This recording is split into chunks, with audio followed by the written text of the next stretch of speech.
Төле би, балама әйелді өзім таңдап алып беремін. Байдың байлығына қызықпаймын, бидің белгіне қызықпаймын. Асыл пышақ қап түбінде жатпайды деген. Келінім ақылды болса, балам дана болады. Ердің бақты әйел деген. Ел сыйлайтын ерді ақылдылықпен адам етіп тәрбиелейтін әйел. Кең жайылған дастарханымен ердің атын шығаратын да әйел.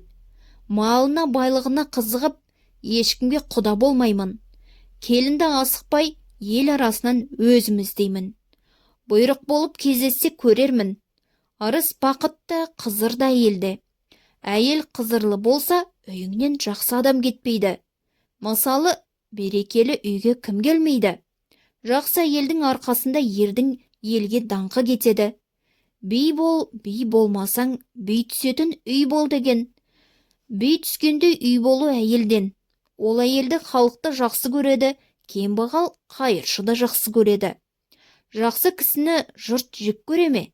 Әйелі жақсы болмай, ер оңбайды.